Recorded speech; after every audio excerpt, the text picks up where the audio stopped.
ভূমির উপরে অরিজিনাল একজন ভূমিদস্যু ভূমি ব্যবসায়ী এবং সে তার ভূমি ব্যবসা এবং ভূমিদস্যু তার ফয়দানো দেওয়ার জন্য সে কি করলো, তারা খাল ভরাট করে খালের মধ্যে খালের অংশটা ভরাট করে তারা মসজিদ তৈরি করলো, মাদ্রাসা তৈরি করলো। আমাদের পাশের গ্রামের একজনই ছিল, ওনার একটা জমি ছিল, সেই জমিটা তাদের হয়তো কাগজপত্র ভেজাল ছিল, সরকারি সম্পত্তি ছিল, সম্মতি ছিল, সেই সম্মতিটা তারা দখল করে তৈরি করলো প্রস্থান। আবার সে এখানেই খান্দো না, সে এক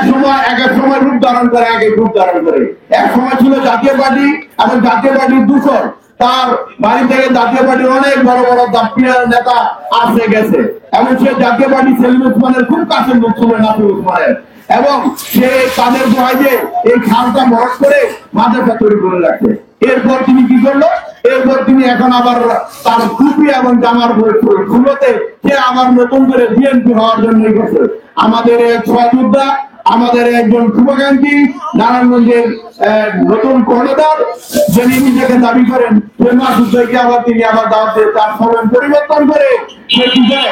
আবার নতুন করে এই করলো, তার সময় পরিবর্তন করে সে বিএনপি রূপ ধারণ করে।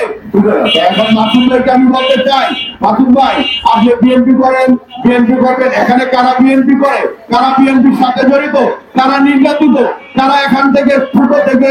বিএনপির করুণ লগ্ন থেকে ধরে রেখেছে, তাদেরকে আপনি চিনুন, জানুন, বুঝুন, তারপরে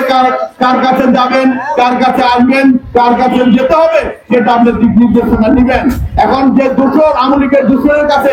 আপনি কারোর সাথে কথা না বলে চলে আসতেছেন এবং এই দোষরা আবার পরবর্তীতে সমাজে আরো হিংস্র থামা দিবে না, তার কোনোই নাই। তাই এখন আমি বলতে চাই যে আপনারা এই সাংবাদিক মহলদের মাধ্যমে এবং প্রশাসনের দৃষ্টি আকর্ষণ করতেছি যে আপনার অতি দ্রুত এই খালটি পানি নিষ্কাশন এবং এই খালের যত অবৈধ স্থাপনা আছে এবং বাজারের যত অবৈধ স্থাপনা আছে তা যেন দ্রুত এই থেকে পরিত্রাণ হয়, এই জন্য আমি সাংবাদিক ভাই এবং প্রশাসনের দৃষ্টি আকর্ষণ করছি। আমি 2004 সালে একবার এটা আমাদের তৎকালীন